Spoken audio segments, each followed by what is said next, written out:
मुख्यमंत्री हेमंत सोरेन ने कलियासोल में किया ईडी गठबंधन प्रत्याशी अरूप चटर्जी को जिताने का आह्वान। कलियासोल में ईडी गठबंधन के भाकपा माले प्रत्याशी अरूप चटर्जी के पक्ष में मतदान करने की अपील करने झारखंड सरकार के मुख्यमंत्री हेमंत सोरेन हवाई मार्ग से पहुंचे, जहां सभी ने उनका गर्मजोशी से स्वागत किया। उन्होंने कहा कि निरसा में सरकार की आंख, नाक और कान सभी ने अरूप चटर्जी को बनाया है। झारखंड के आकाश में चील कौवे उड़ रहे, उनके बहकावे में नहीं आना है। पूंजीपतियों की जमात की लड़ाई आदिवासी पिछड़े के साथ है। राज्य बनने के बाद 20 साल तक भारतीय जनता पार्टी ने सरकार चलाई, परंतु इस बार जितनी मेहनत भाजपा कर रही कभी इतनी नहीं की। राज्य की जनता को बचाने के लिए हमारे कई नेता कोरोना के चलते चले गए, तब जाकर झारखंड सुरक्षित रही। इसमें महिलाओं का विशेष योगदान रहा। उसके बाद से ही हमने महिलाओं के सम्मान में मैया सम्मान योजना लाई, जिससे झारखंड की महिलाओं को 1000 रुपए मिले। गुजरात, यूपी, मध्य प्रदेश, असम से आकर राज्य को लूटने का प्रयास कर रहे। हमारे 5 साल के कार्यकाल की उपलब्धियों को देखकर विपक्ष घबरा गया है और देश के तमाम लुटेरों को झारखंड भेजा है। हमने बिजली बिल माफी, 24 घंटा बिजली मुहैया करवाना, 200 यूनिट तक बिजली बिल माफ, किसानों की ऋण माफी जैसी कई योजना राज्य सरकार जनता को उपहार में दी है। कहां कि राज्य की गरीब परिवार छोटी छोटी जरूरतों के लिए कर्ज लेते थे। बिजली का बिल जमा नहीं करने पर पुलिस आई थी, केस मुकदमा होता था। उन गरीबों का बोझ हमने अपने कंधों पर लिया, बिजली बिल माफ किया गया। ऐसी नीतियां बनाई कि आपके घर में 24 घंटे बिजली आएगी, बिल नहीं आएगा। इसके लिए 200 यूनिट बिजली फ्री कर दी गई। गांव देहात में 1-2 बूढ़ा बुजुर्ग को पेंशन मिलती थी। भारत सरकार ने नियम बनाया था कि इससे ज्यादा लोगों को पेंशन नहीं मिलेगा। हमने कानून बनाया कि इस राज्य में 50 साल से अधिक की महिला तथा 60 साल से अधिक बुजुर्गों को पेंशन मिलेगा। वहीं भाकपा माले प्रत्याशी अरूप चटर्जी ने कहा कि वर्तमान विधायक कभी भी लोगों के पास नहीं गए। विधायक हर समय लोगों के सुख दुख में उपस्थित रहना चाहिए। उन्होंने पिछले 5 वर्षों में कोई भी विकास कार्य नहीं किया। इस बार निराशा की जनता ने मन बना लिया है कि अरूप चटर्जी को भारी मतों से जिताकर विधानसभा में भेजेंगे। मेरी प्राथमिकता होगी कि आने वाले 5 वर्षों में ऊंचाइयों तक पहुंचाएंगे। झारखंड से डिविजनल हेड राजू सिंह की रिपोर्ट। 5 साल राज किए, ना डेवलपमेंट हुई, ना लोगों के साथ कोई संवाद किए। आज भी वो गांव जाने से कतराती है। तो जो व्यक्ति गांव जाने से, गांव के लोगों से मिलने से डरती है, वो किस तरीके से यहाँ के लोगों को रिप्रेजेंट कर सके। हम समझते हैं निरसा की जनता इस बार बीजेपी को सबक सिखाएगी और हम लोगों को भारी मतों से यहाँ से अभी देखिए, ये चुनावी सभा में जो जमा बड़ा और लोगों के अंदर जो हर्ष, उल्लास, उच्छ्वास की माहौल है, जो जज्बा और जोश उभर कर आ रहे हैं, ये देखकर ये निश्चित हम कह सकते हैं कि झारखंड की सरकार दोबारा फिर गठबंधन की सरकार बनेगी। कि हेमंत सोरेन जी की अगुवाई में ये सरकार बनने जा रहे हैं और इस सरकार में गठबंधन के बारे सारे जो घटक दलों हैं, मान लीजिए आरजेडी है, मान लीजिए कांग्रेस है, कम्युनिस्ट है, सब मिलकर हम लोग गठबंधन की सरकार बनाने की तैयारी में जुट गए हैं। और आज झारखंड में स्थिति इस तरह बदल रहे हैं, बीजेपी पार्टी को अपने अस्तित्व बचाने के लिए अभी जंग करना पड़ेगा। एक हेमंत शर्मा खुद एक ही अकेला ही बीजेपी पे भारी बन चुके थे पहले ही। अभी हेमंत सोरेन जी के साथ साथ आई है उनकी साथी धर्म पत्नी कल्पना सोरेन जी। तो मान लीजिए सोना में सुहागा बन चुके हैं, तो सोना में सुहागा से ये बीजेपी पार्टी मारने का दम नहीं रखते हैं। आने से निरसा में कितना कुछ प्रभाव पड़ेगा? आप देख रहे हैं प्रभाव, जो लोगों का रुझान देख रहा है, जो उल्लास देख रहा है, जो भीड़ देख रहा है, तो ये जवाब देने के लिए काफी है।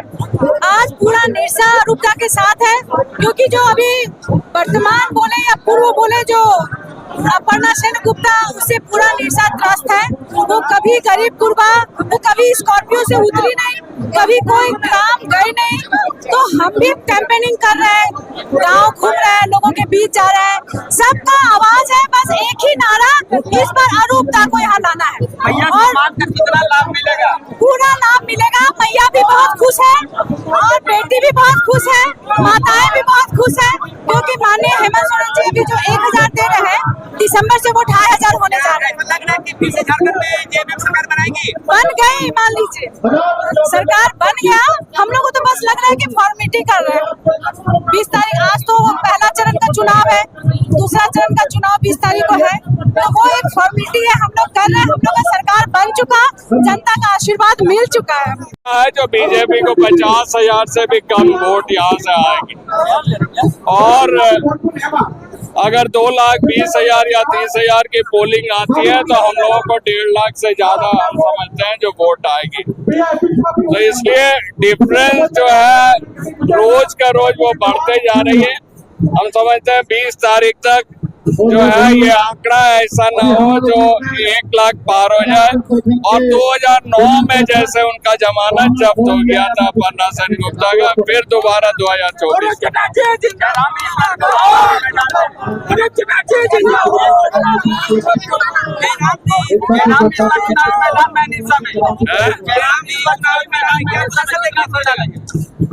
हमको लगता 5,000 से कम ही आएगा वहाँ पर निरसा में उनको। बाकी लड़ाई किससे है? स्वाभाविक बात है यार, निरसा में हमेशा ही भाजपा के साथ हम लोगों की लड़ाई होती है, तो भाजपा के साथ है। और वो तो गलती से एक बार भाजपा जीत गई निरसा में, नहीं तो दोबारा कभी भी नहीं जीती। एनडीए गठबंधन में जो भाजपा पर से आपका मालिक प्रत्याशी जिनको आपने टिकट दिए हैं, क्या कुछ कहेंगे, कैसा देखिए, इस बार हम लोग विकास के नाम पर, रोजगार के नाम पर, और झारखंड सरकार जिस तरह यहाँ पे लोगों का हर दुख सुख में खड़ा रहा है। देखिए, कोरोना काल में भी उन्होंने ऐसे ऐसे लोगों को हवाई जहाज से सफ़र कराया है जो एक अविश्वसनीय था। पूरे देश कोरोना के चपेट में थे, लेकिन हमारे मुख्यमंत्री काम पे लगे हुए थे। दो मंत्री हमारे काम पे लगे हुए थे, उसका स्वरूप था आज बेचारे वो दोनों मंत्री आज भगवान के पास है हमारे। तो निश्चित रूप से इस बार हम जो वोट का मांग कर रहे हैं, विकास के नाम पे मांग रहे हैं, और यहाँ के लोगों के लिए जो 24 घंटा दुख सुख में खड़े रहते हैं, सिर्फ अरूप चटर्जी उसके पक्ष में वोट मांग रहे हैं। ऐसा बहुत सारे ऐसे औद्योगिक क्षेत्र हैं जो बंद पड़े हुए, क्या कुछ देखिए, ये तो आपको समझना होगा, यहाँ पे एक नहीं कई एक ऐसी उद्योग है जो केंद्र सरकार पे अधीन है। कोल इंडिया की जो कंपनियाँ चलती है, दामोदर वैली की जो प्लांट चल रही है, MPL ऐसा प्लांट है जो यहाँ जो उद्योग है वो केंद्र सरकार के देन है, केंद्र सरकार के अधीन में रहती है। लेकिन आप ये सवाल बीजेपी से तो नहीं पूछ रहे हैं कि कैसे लोग बड़ी बड़ी कंपनियों में रोजगार है, CSR के तहत 1% का काम नहीं कर रहा है। देखिए, यहाँ पे 2 जलाशय होने के कारण पूरा निरसा पानी के प्यासे है। कुछ ऐसा गांव है जो बरसात के समय में आधा गांव डूबता है, लेकिन नहीं, पानी नहीं देता है केंद्र सरकार। तो इसीलिए ये शायद हमें कभी कभी यह महसूस होता है कि शायद हम आदिवासी हैं, इसीलिए शायद राज्य बीजेपी भारतीय जनता पार्टी जो केंद्र की सरकार है वो हमारे काम को आगे सुचारू रूप से ले जाने का इच्छा नहीं है। क्या परिचय हुआ? हमारा और देखिए, जो सफाई हो रही है, आप देख रहे हैं कितने लोग हैं। कल भी एक भारतीय जनता पार्टी के नेता का सभा हुआ था, और दुर्भाग्य देखिए उसके सारे लोग पॉकेट मार। आप बताइए, उसका स्टार प्रचारक का भी पॉकेट नहीं छोड़ रहा, तो उससे आप विकास की उम्मीद कर पाइएगा। निरसा के लोगों से मैं आह्वान करना चाहूँगा, इस बार ऐसे पॉकेट मार दलों के साथ आप सावधान हो जाइए, नहीं तो फिर इसी तरह वो 5 साल आपके पॉकेट पर हाथ डालेंगे। प्राथमिकता के आधार पर उनके पैरों पर खड़ा करेंगे, और आज उनके लिए मुख्यमंत्री मैया योजना हम लाए हैं, और आज सभी महिलाओं के खाता में 1,000 रुपया हर महीना जा रहा है। जा रहा है कि नहीं जा रहा है मेरे बात बताइए?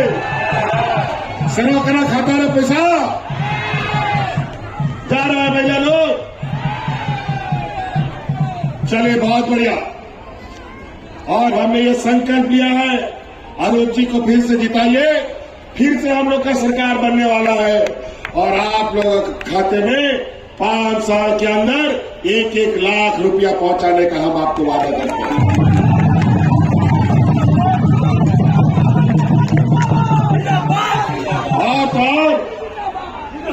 और उस संकल्प का पहला कदम अभी महिलाओं के खाता में जो 1,000 रुपया जा रहा है ना, वो 1,000 रुपया दिसंबर में बढ़ करके 2,500 रुपया हो जाएगा। पूछो ये भारतीय जनता पार्टी के लोगों से, कभी गरीब गुरुआ को उसके गरीबी के बारे में उन लोगों ने एक बूंद आंसू बहाया? कभी गरीब को कोई मदद किया? कई ऐसी चीजें हैं, अगर मैं योजना गिनाना शुरू करूंगा तो इतना योजना हमने इस 2.5 साल में बनाए, योजना का बोझ तले ये 10 गज जमीन के नीचे दब के मर जाएगा। खून चूसने वाले ये लोग, आदिवासी दलित विरोधी लोग, मजदूर किसान विरोधी लोग आज वोट मांगने आया है। गुजरात से, यूपी से, महाराष्ट्र से, छत्तीसगढ़ से, मध्य प्रदेश से, यहाँ पर असम से यहाँ घूम रहा है। हमको पता है इन लोगों ने 19 साल क्या किया है इस राज्य के साथ। इस राज्य में 19 साल में लोगों को राशन कार्ड हाथ में लेकर के भाग करते मरना पड़ा। इसका गवाह हम खुद हैं, क्योंकि उनके घरों में हम गए थे। 19 सालों में किसानों को आत्महत्या करने पर मजबूर कर दिया, उसका भी गवाह हम हैं, क्योंकि हम उस समय उनके घरों में जाते थे। और आज 19 साल और अभी 25 साल हो रहा है। हम लोग 5 साल के कार्यकाल में और पूरे राज्य के अलग होने के 25 साल के कार्यकाल में पहली बार किसानों का 2 लाख रुपया तक का ऋण माफी करने का काम अभी लोगों को किया। और आज गांव देहात कितना गरीब कितना अमीर और किसको क्या जरूरत है, हम लोग से ज्यादा कोई नहीं जानता। आज भी गांव देहात में इतना गरीब लोग हैं जो छोटा छोटा जरूरत के लिए कर्जा लेता है, उधारी लेता है, चाहे वो बच्चा का फीस भरना हो, चाहे कोई बीमारी में इलाज कराना हो, या बिजली का बिल भरना हो। समय पर पैसा नहीं दोगे तो स्कूल का बच्चा को बाहर निकाल देता है स्कूल से। समय का बिजली का बिल नहीं दोगे तो थाना पुलिस कोर्ट कचहरी हो जाता है। अनेक लोगों पर कोर्ट कचहरी हो गया। और हमने ये संकल्प लिया, इस राज्य के गरीब गुरुआओं का ये बोझ हम अपने कंधे पर लेंगे। और आज इस राज्य का हर गरीब का बिजली का बिल हमने माफ कर दिया। बिजली का बिल माफ हुआ कि नहीं? बिजली का बिल माफ हो गया। किसी का 2 लाख, 3 लाख, 2.5 लाख, 50,000, 60,000 रुपया माफ हो गया। और हम आपके लिए नीति बना दिए, आपके यहां 24 घंटा बिजली आएगा और बिजली का बिल कभी नहीं आएगा, क्योंकि 200 यूनिट बिजली भी हमने आपको फ्री कर दिया। और सभी का, गुरु जी का भी आशीर्वाद है, सोनिया जी का भी आशीर्वाद है, लालू जी का भी आशीर्वाद है, आवाम जनों का भी आशीर्वाद हमारे अनूप चटर्जी को प्राप्त है। और आज सरकार का आंख कान नाक के रूप में अब अनूप चटर्जी को हम लोगों ने निशा का जिम्मा दिया।